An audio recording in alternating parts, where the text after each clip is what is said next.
What's going on, Coach Prime fam? Let's take a look at the NFL draft weekend for SHEDEUR Sanders and some of the most viral reactions to SHEDEUR being drafted in the 5th round at 144th pick. They tested us this draft. Tested the whole family. Oh my goodness. Yeah. Tampa's a wonderful spot. I'm excited. You're a good dad. This has been a crazy past 3 days, but Yes, it has. It's been a heck of a journey. Proud of you, dog. Both of y'all, you're resilient. You trust and you had faith. You didn't flinch. Here's what Deion Sanders had to say after the dust had settled. Hey, yo, mate. Hey, it's good to see you, man. Hey, now that the dust has settled, are you happy with how things turned out? God bless you, man. You know how good God is? I know, God is good. You know how good God is? You happy, man? God is so good. Hey, do you forgive the prankster? God is so good, man. Okay, man. Thanks very much, buddy. We need hard knocks, bro. We need hard knocks. I'm about to crash out, bro. That's why the shirt say the rejected is irrespected. This was Deion Sanders speechless. Nah, it's gonna happen how it's supposed to happen, bro. I'm telling you, bro. Yeah, this is It's so funny. It's funny when he's lost for words, cause I know what's going on. but it's funny because he never comes to that conclusion. No, he never does. No, He gonna be the last one to ever say I that. like to have hope, and I trust God. God ain't this This ain't God. This the devil. It wasn't cute after 21. That was the final straw. But you can explain. This is just unexplainable now. This to the point now where you like, hey man, all right, y'all gotta stop. Man. It's too hot. That's funny. Okay, God, come on, we good. Enough is enough. Okay, now, Lord, put me on the cross. Take him home, please. I got it. Lord, put me on the cross. Please take my kids off. I got this. I will take it for them. Please, in Jesus' name. I'm dead serious. This is Dr. Rashawn Ray, who posted this video of his perspective, and it went viral for a reason. What up, good people? Sociologist right here. Let's talk about SHEDEUR Sanders and the NFL. SHEDEUR Sanders ranked the #2 quarterback. We are now going into day 3 of the NFL draft. Over 100 players, and this dude still has not been drafted. On the field, SHEDEUR Sanders is a day 1 or day 2 selection. He was the only quarterback in the entire FBS last season who, when he was not under pressure, completed at least 80% of his passes. This is a 4-year starter who took 2 separate programs to unprecedented heights, extremely experienced, throws with great touch and accuracy, helped elevate the profile of other wide receivers beyond just Travis Hunt. Now, people say, oh, well, it's his character, it's his bravado. What the heck are you talking about? That's what athletes do. And then people are like, oh, well, maybe he didn't play as well. Statistically, SHEDEUR Sanders had one of the best college seasons ever. In fact, his season was better than Baker Mayfield's Heisman Trophy season. Pro Day. Let's talk about that. Scouts, coaches were talking about how good it was. Like, I'm very confused, unless it has nothing to do with how he plays. It doesn't even have anything to do with his character. Instead, it has something to do with the concept that social scientists call politics of respectability. Politics of respectability is about the ways that oftentimes black people have to act in order to be accepted into predominantly white environments. And last time I checked, when I look at the ownership structure of the NFL, it is overwhelmingly white and male. Now, people can disagree with this take. I'm just telling you, as a sociologist who looks at statistics, let's look at them again. Well over 70% passing percentage. This dude goes from Jackson State to Colorado, throwing for nearly 40 touchdowns, only about 10 interceptions. So that's a ratio close to 4-1. And you mean to tell me that the 5 quarterbacks taken ahead of him are better than him? It's a reason why Cam Ward, who #1 pick going to the Titans, I'm excited as a Tennessean to see Cam Ward play for the Titans. I hope it's great. That there's a reason why Cam Ward and SHEDEUR Sanders were training together. Because iron sharpens iron. This is about the fact that there are a lot of owners who feel like they can't control the Sanders family. They want them to bow down to the ring.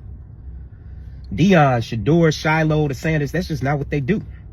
And I tell you, whichever team ends up getting him, whew, the rest of the NFL, as Sean Payton said, better watch out. Because this dude gonna have a chip on his shoulder like people have never seen before. And I wish him well. Stop all the hating. It's just wild. Like, everybody can do well. But it's the same stuff that they did with Lamar Jackson when he was trying to get a new deal. Same thing they did with him when he came into the league, talking about what he could and could not do. Man, get the heck out of here. This is about power and control. And the fact that oftentimes people in power want black people to conform and behave a particular way. And the Sanders have always done it their own way. Oh, yeah. And I left off one of the most important parts of this conversation is the fact that we've seen this before. John Elway, the Mannings. John Elway said, if you draft me, I'm not going to play. Because that's one of the things people saying. People like, oh, well, it's the fact that Deion said that there are certain places he doesn't want SHEDEUR to play. John Elway did that. The Mannings did that. With course, Peyton had also lost the Heisman. He also didn't make it to the national championship. Very similar type of pattern here when we talk about SHEDEUR and the legacy of Archie. The difference was Archie went to the New Orleans Saints and they sucked. Deion, arguably top 5 best player ever, won championships, is a coach. That pedigree is unheard of in the NFL. Unheard of. Then when Eli came out, Archie Manning, the dad, said, Chargers, don't draft my boy. He ain't gonna play for you. They drafted him. And then he was like, he's not gonna play. So then they traded him to the Giants during the draft. He made it clear he did not want to be taken first overall by the Chargers. Here's what he said before the draft. Right off the top, Eli, why don't you want to play for the Chargers? We're not really giving details right now. We just we've made our decision, and that's what we're sticking to. With the first choice in the 2004 NFL Draft, the San Diego Chargers select Eli Manning, quarterback, Mississippi. So Chargers fans don't like it. They know that the Manning family is trying to get him to New York. Giants are up with the 4th pick, and they have a couple of quarterback options to choose from as Eli taken by the Chargers first overall. So what do the Giants do at 4? You got Phillip Rivers, you got Ben Roethlisberger sitting there waiting to be taken, and the Giants indeed certainly need a quarterback. Paul Tagliabue, the commissioner at the time. New York Giants select Phillip Rivers, quarterback, North Carolina State. We told you. So there's Phil. He's not sure what in the wide world of sports is going on. He hears his name. Meanwhile, the Roethlisberger table's like, what? Manning's like, I've got to get my butt to New York.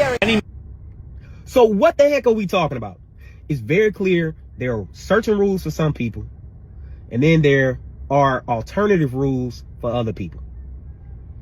Just the way it is. And unfortunately, race is a part of that equation when it shouldn't be. It should just be about play. But it's not. So, what's happening with SHEDEUR is a message to everybody who looks like him and everybody who looks like me. Get in your place, boy. You ain't as big as you think you are. You're not as big as the system. And those owners and those GMs have got together, even the ones who disagree, because see, silence becomes your acceptance. Even the ones who disagree have got on board with this. Man, America is going to America all the time. So look, as always, conversations matter like Black Lives and Books. I hope this is spark one. This is what Michael Strahan had to say, who also spoke about what Tom Brady felt about this whole situation. SHEDEUR Sanders, I don't think this kid definitely should have dropped to the 5th round. No. And I hate when you have unnamed sources. If you're going to say something that bad to disparage a kid, put your name on it, first of all.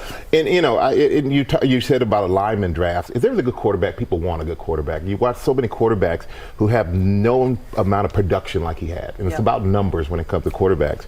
And I spent time with Tom Brady this past weekend, and we watched the draft. And as Tom said, he's an example.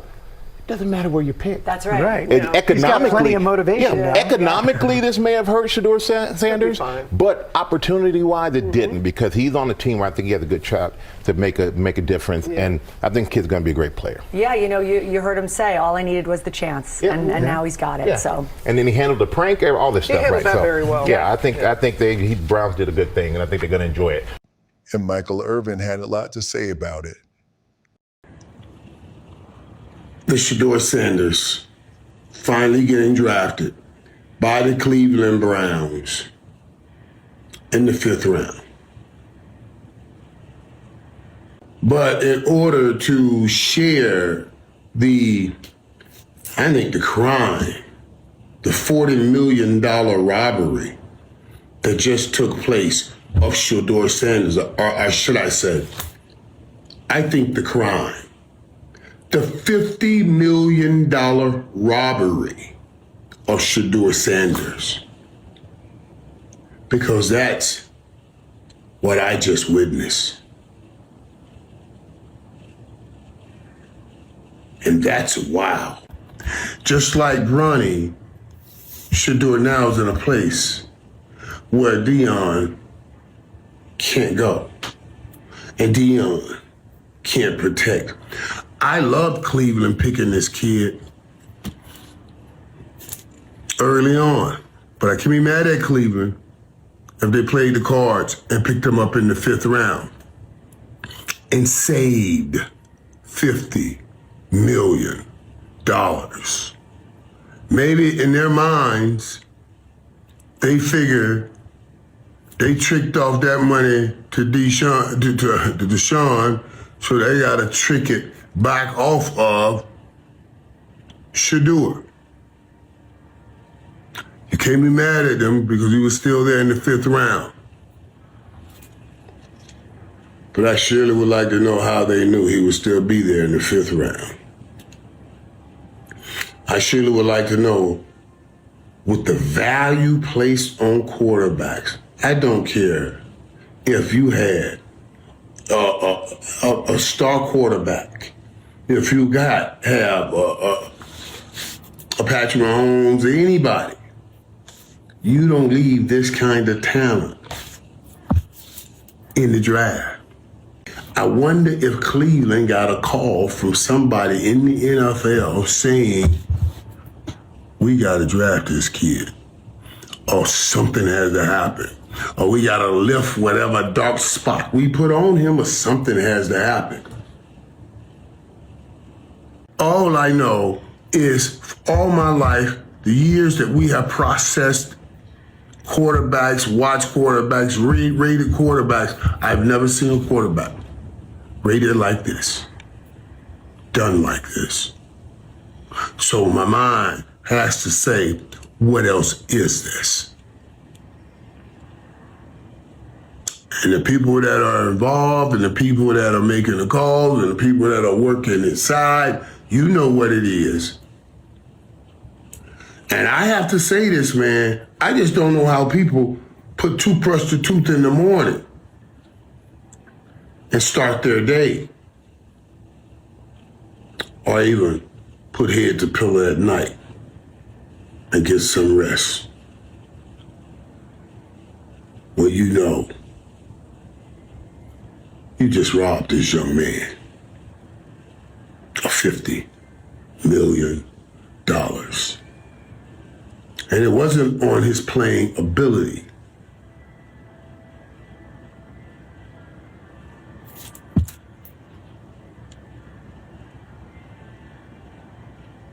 Wow.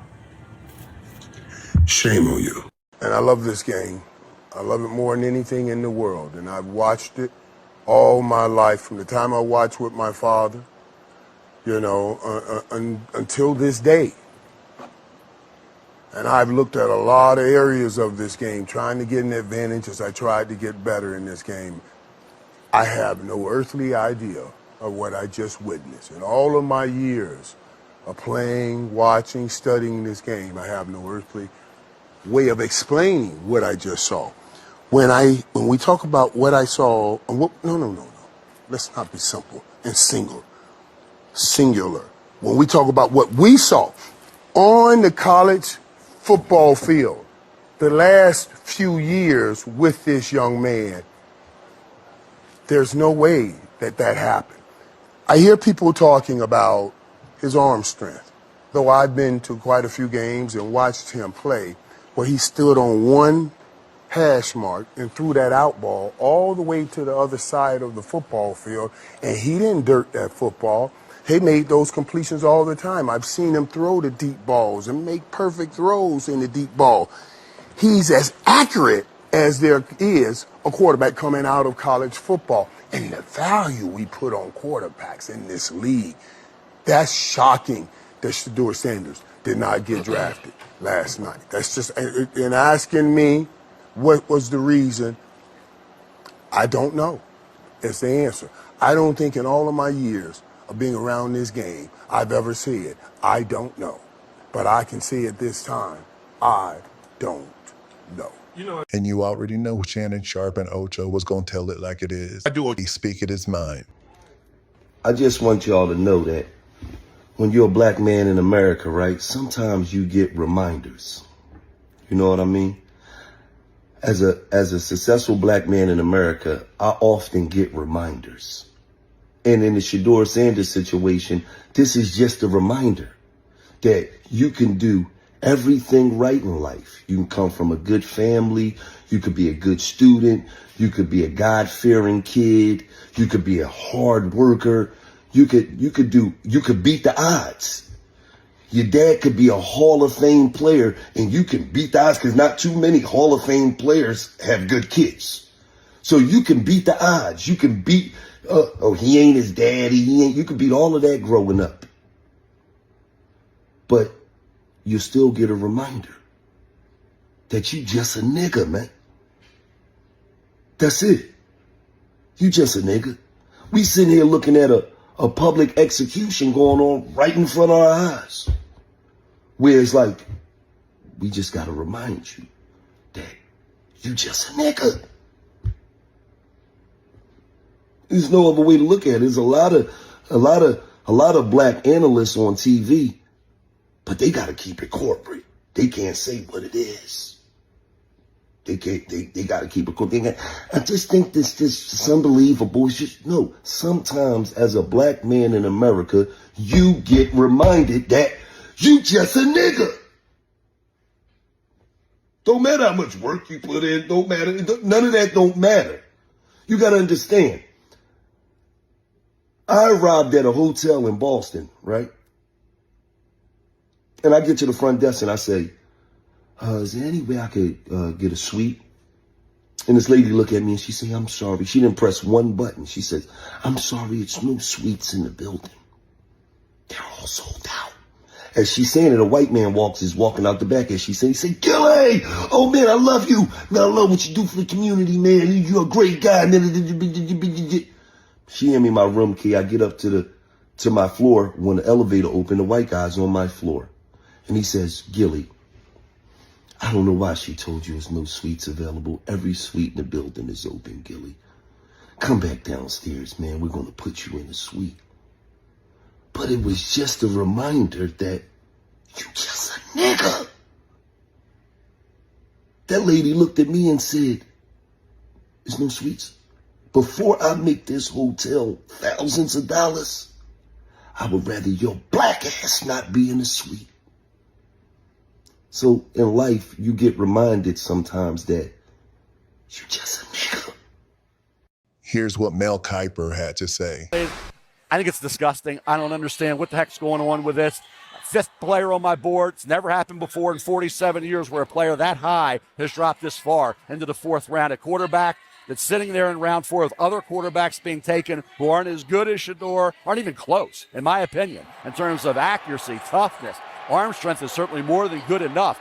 I don't see, outside of not being have the rocket arm and the 4.6 speed and the big frame, the 6'3", 230-pound frame, what is he lacking? Somebody's going to have to explain that one to me. Fourth round, Kirk Cousins went. Fourth round, Dak Prescott went. Worked out pretty good for them. It's just that SHEDEUR was projected a lot higher than they were. That's why we're having this discussion. And Mike Wilbon agreed. But here's what we know now. SHEDEUR Sanders being on that board to the fifth round was a joke. It's a travesty. I'm not saying he got to go in the first, but don't tell me that everybody in the draft is better than SHEDEUR Sanders, because I watched the damn games.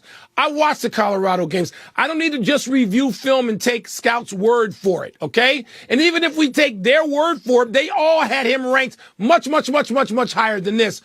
Mel Kiper got this right when he said later, this is personal. This was not about football. It was personal. Because people looked at SHEDEUR Sanders for a lot of reasons. Different teams, and in different rounds, different teams looked at him differently. And they said, we find him undesirable. Yeah. We don't want him. It is personal. And you know what happens in the NFL where they use the word distraction is a 4-letter word, and every coach and every executive can utter distraction.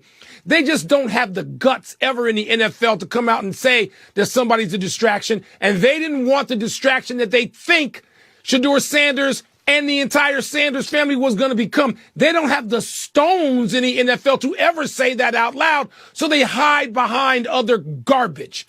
It was personal, and it was awkward to watch. Yeah, and this is what Roxy Diaz had to say, who was also Deion Sanders' co-host on their show, We Got Time Today.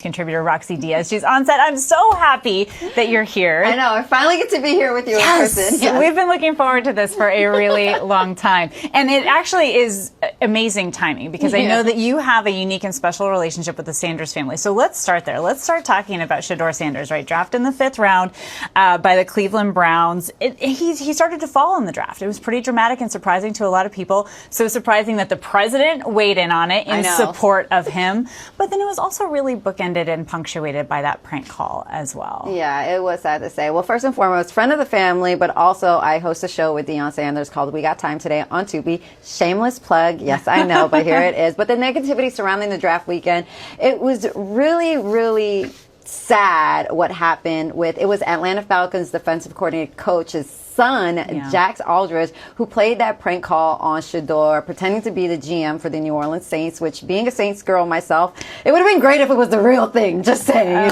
selfishly. But even Jax apologized, calling his actions childish. He even said that he reached out to SHEDEUR, and SHEDEUR did take his call, and he apologized. But during one of the media press conferences, SHEDEUR said, hey, it's an incident that really didn't faze him, and every once in a while people do childish things, but he did not let it get to him. He didn't, and he handled it really well in the aftermath as well. But there are some questions perhaps about why did he really fall in the draft? There was some concerns about, was it an attitude thing? How is the family responding to that? Okay, so now I'm taking off Roxy Diaz, entertainment journalist, and now I'm being a defender of the Sanders family and a friend. I think that we need to really take a sincere look in our society and what it means to be confident, and then there's arrogant. And SHEDEUR has proven his value on the field. He is a remarkable kid. He has never gotten into any trouble. And this is what his father has instilled in him. Deion does it with all of his kids. He gives them words of encouragement that they are great, that they should believe in themselves. And, it's kind of like history repeating itself again, because the Williams sisters faced this same scrutiny when they were coming up in the tennis world, and their father instilled the same values to them too. So I think all in all, it's really sad. This will be something that's talked about for a very, very long time. But that's just who Deion Sanders, Pops, is. He instills these really hardcore values to his children. And the siblings, they just rival up against, around each other. They support each other. Deion Jr., Bucky, he was quoting scriptures and posting them on X the entire time, supporting SHEDEUR. DeAndre was also supporting her brother, and even saying that Shiloh, the other brother who got signed as a free agent, that, he was more concerned about where SHEDEUR was going to land than his own well-being. So it's a family that really rallies around each other and support one another. And trust me, they celebrate it. Okay, they celebrate. I know Deion said something like, this has tested our family, and they're moving forward now, eyes on the Browns. At the end of the day, they have to always, divide and conquer, but they're built for this. All right, okay. Good insight there. Thank you. All right, let's Appreciate y'all for watching. Coach Prime fam, subscribe for more of the Sanders family.